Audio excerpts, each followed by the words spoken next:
السلام علیکم۔ آج بدھ ہے، اپریل کی 5 تاریخ۔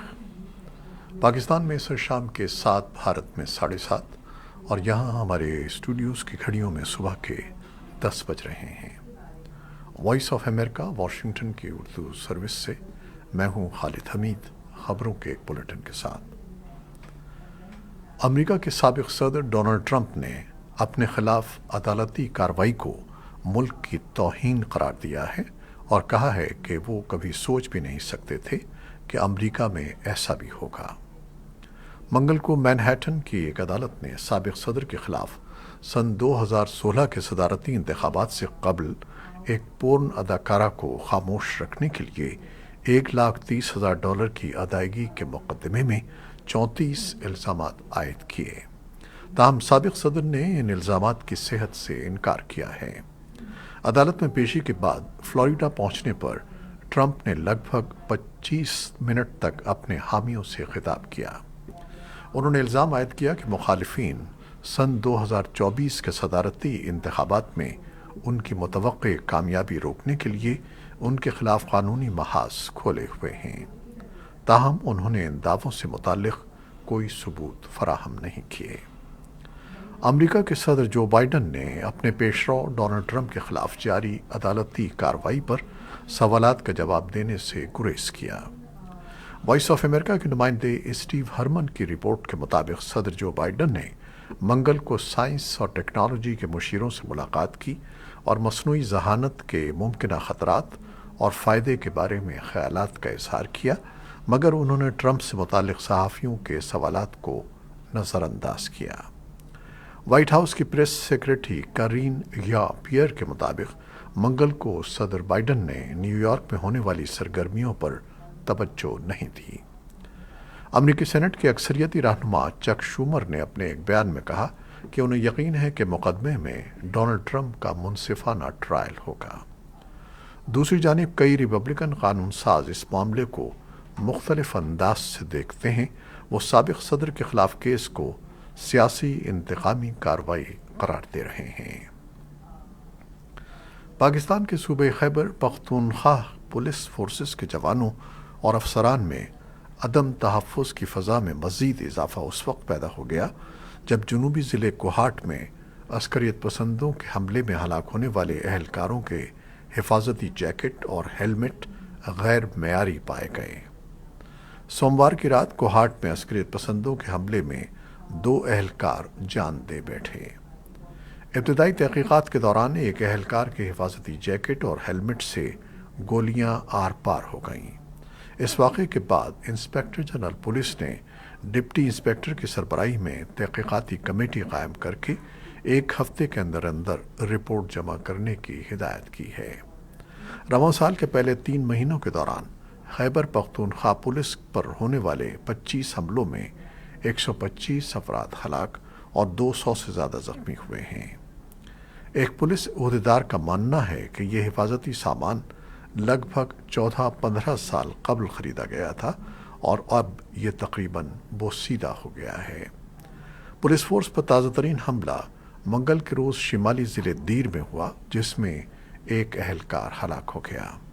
تجزیہ کاروں کا موقف ہے کہ ملک میں بڑھتی ہوئی سیاسی کشیدگی کے ساتھ ساتھ خیبر پختونخوا پولیس اہلکاروں کے خلاف دہشت گردی کے واقعات قابل تشویش ہیں۔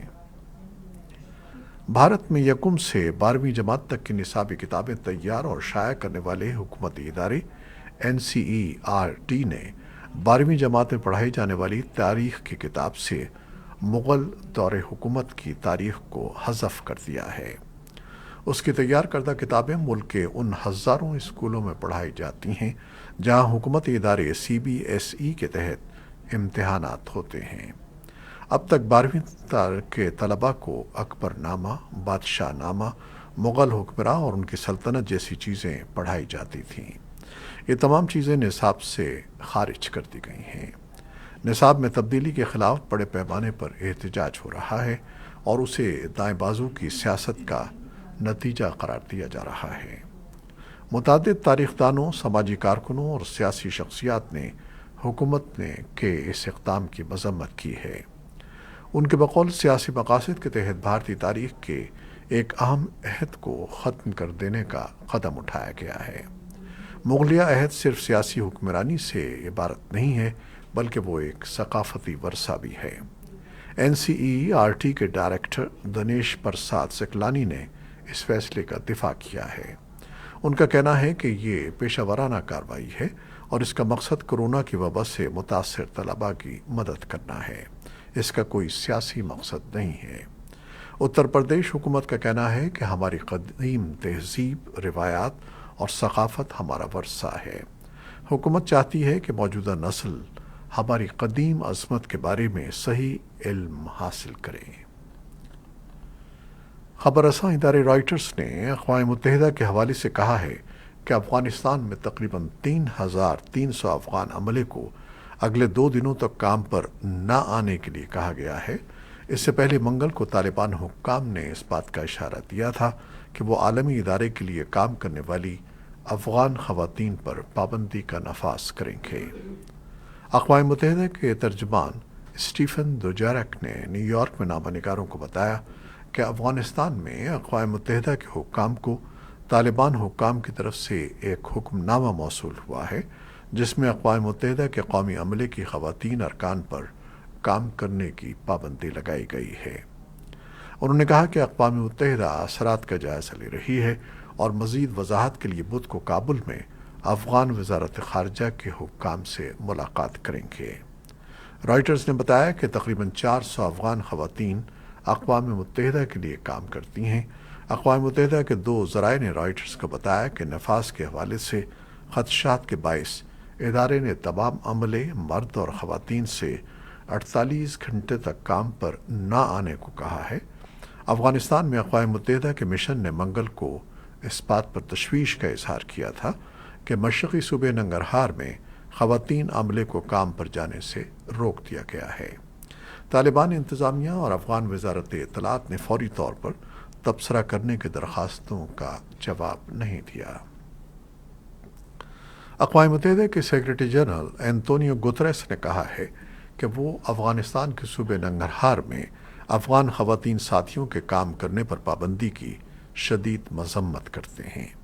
انہوں نے کہا کہ اگر اس اقدام کو تبدیل نہیں کیا گیا تو یہ لامحالہ ان لوگوں کو زندگی بچانے والی امداد پہنچانے میں رکاوٹ پیدا کر دے گا جنہیں اس کی ضرورت ہے۔ اقوام متحدہ کے خصوصی نمائندے رچرڈ بینٹ کا کہنا تھا کہ اقوام متحدہ کے عملے کو کام سے روکنے کا فیصلہ ان کے بنیادی حق اور اقوام متحدہ کے چارٹر کی سنگین خلاف ورزی ہے، اور طالبان سے اپیل کرتے ہیں کہ وہ فیصلہ فوری طور پر واپس لیں۔ طالبان حکومت کے ترجمان ذبیح اللہ مجاہد نے طلوع نیوز کو انٹرویو دیتے ہوئے کہا ہے کہ طالبان کے ترجمان کے دفاتر کے کچھ حصے قندھار منتقل کیے جائیں گے، جبکہ ان کے نائب کابل میں ہی رہیں گے۔ مقامی میڈیا نے اطلاع دی ہے کہ سابق نائب ترجمان اور director government media and information centre انعام اللہ سمنگانی کو صوبے قندھار کے کلچر اور انفارمیشن ڈائریکٹوریٹ کا سربراہ مقرر کیا گیا ہے۔ اسرائیل نے حالیہ ہفتوں میں شام پر اپنے فضائی حملے تیز کر دیے ہیں، جن سے 2 ایرانی فوجی مشیر ہلاک اور ملک کے 2 بڑے بین الاقوامی ہوائی اڈے عارضی طور پر بند ہو گئے ہیں۔ حملوں سے علاقائی کشیدگی میں اضافے کا خدشہ پیدا ہو گیا ہے۔ وہ شام میں اسرائیل اور ایران کے درمیان ایک شیڈو وار کا حصہ ہیں، جہاں تہران کو وسیع اثر و رسوخ حاصل ہے۔ اسرائیل، جو شاذ و نادر ہی ان حملوں کو تسلیم کرتا ہے، اس نے ہمسایہ ملک شام میں ایران کی مداخلت کو روکنے کا عزم ظاہر کیا ہے۔ سن 2011 میں بغاوت میں تبدیل ہونے والی خانہ جنگی کے بعد سے ایران نے شام میں سینکڑوں مشیروں کو تعینات کیا ہے۔ اس کے علاوہ ایران کی حمایت یافتہ ہزاروں جنگجو شام کے صدر بشار الاسد کی افواج کے ساتھ مل کر لڑ رہے ہیں۔ اسرائیلی پولیس نے یروشلم کے پرانے شہر میں واقع مسجد الاقصی پر دھاوا بول دیا، اسٹن گرینیڈ فائر کیے اور فلسطینی نوجوانوں کو زد و کوب کیا، جنہوں نے تشدد کے جواب میں پتھراؤ کیا اور آتشی پٹاخے پھینکے۔ غزہ میں فلسطینی عسکریت پسندوں نے جوابی طور پر جنوبی اسرائیل پر راکٹ فائر کیے، جس کے رد عمل میں اسرائیل نے ایک فضائی حملہ کیا۔ یہ تشدد ایسے میں ہوا ہے جب مسلمان رمضان کے مقدس مہینے کو منا رہے ہیں اور یہودی بدھ کو غروب آفتاب کے وقت پاس اوور منانے کی تیاری کر رہے ہیں۔ متنازعہ مقدس احاطے میں اس طرح کے تصادم نے ماضی میں اسرائیل اور غزہ کے حماس کے حکمرانوں کے درمیان سرحد کے آر پار مہلک جنگوں کو جنم دیا ہے۔ اور اب یوکرین کی صورتحال کے بارے میں تازہ ترین اطلاعات۔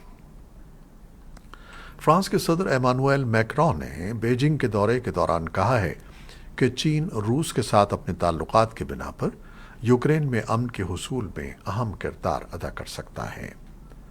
بین الاقوامی جوہری توانائی ایجنسی کے سربراہ رافائل گروسی نے کیلینن گریڈ میں روسی حکام سے ملاقات کے موقع پر ایک بار پھر یوکرین میں زاپوریژیا نیوکلیئر پاور پلانٹ کی حفاظت کی فوری ضرورت پر زور دیا ہے۔ روسی بینک وی ٹی بی نے سن 2022 کے لیے $7.7 بلین کے نقصان کی اطلاع دی ہے۔ بینک حکام نے مغربی پابندیوں کو اس کا مورد الزام ٹھہرایا ہے، جنہوں نے روس کے یوکرین پر مکمل حملے کے بعد روس کے مالیاتی شعبے کو نشانہ بنایا ہے۔ پولینڈ کے وزیر زراعت ہینریک کووالچک نے کسانوں کے احتجاج کے باعث استعفیٰ دینے کا اعلان کیا ہے۔ قیمتوں میں اضافے سے یوکرینی اناج کی درآمد کے اثرات کے بارے میں پولینڈ کے کسانوں نے غصے کا اظہار کیا تھا۔ یوکرین کے صدر ولادیمیر زیلنسکی ایک اہم اتحادی کا شکریہ ادا کرنے اور پڑوسی ملک میں پناہ پانے والے کچھ یوکرینی باشندوں سے ملاقات کے لیے پولینڈ پہنچ گئے ہیں۔ وارسا گزشتہ سال روس کے مکمل پیمانے پر حملے کے بعد سے یوکرین کے لیے ایک اہم اتحادی رہا ہے، جو مہاجرین کو خوش آمدید کہتا ہے اور یوکرین کو انسانی امداد اور ہتھیاروں کی منتقلی کا مرکز بن گیا ہے۔ پولینڈ کے حکام نے کہا کہ صدر اینڈریس دودا اور وزیر اعظم موراویکی کے ساتھ ہونے والی بات چیت میں تنازعات کے ساتھ ساتھ بین الاقوامی حمایت اور تعاون پر بھی بات چیت ہوگی۔ امریکہ یوکرین کو $2.6 بلین کا ایک فوجی امدادی پیکج دے رہا ہے، جس میں پیٹریوٹ ایئر ڈیفنس سسٹم اور نگرانی کے 3 راڈار شامل ہیں۔ اس پیکج میں 155 ملی میٹر اور 105 ملی میٹر توپ خانے کے ساتھ گولہ بارود کے لاکھوں راؤنڈز بھی شامل ہیں۔ امریکہ نے حملے کے بعد سے اب تک یوکرین کو $30 بلین سے زیادہ مالیت کی سیکیورٹی امداد دینے کا وعدہ کیا ہے۔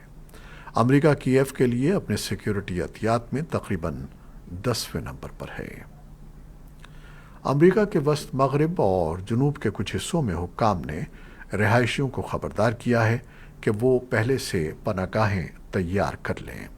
شدید گرج چمک کے طوفانوں کے نتیجے میں ایسے علاقوں میں ژالہ باری، تیز ہواؤں اور ممکنہ طور پر ایسے طوفانوں کا خدشہ ہے جو اب بھی اختتام ہفتہ کے مہلک موسم کے اثرات سے نمٹ رہے ہیں۔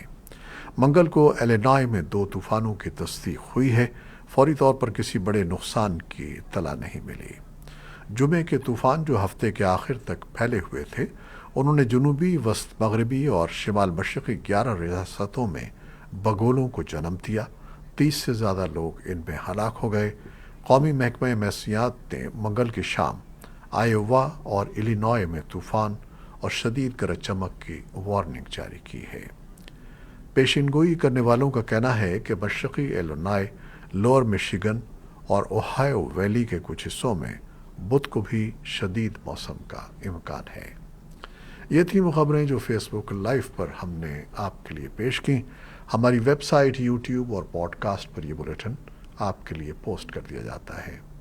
آپ ہمارے بلیٹن کو شیئر کرتے ہیں اور اپنے کمنٹس میں اپنی محبتوں کا اظہار کرتے ہیں، جس کے لیے ہم آپ کے بہت ممنون ہیں۔ اپنی ان محبتوں کو جاری رکھیے گا۔ کیمرہ مین سید اصفر امام اور نیوز ایڈیٹر قمر عباس جعفری کے ساتھ خالد حمید کو اب اجازت دیجیے گا۔ اللہ حافظ۔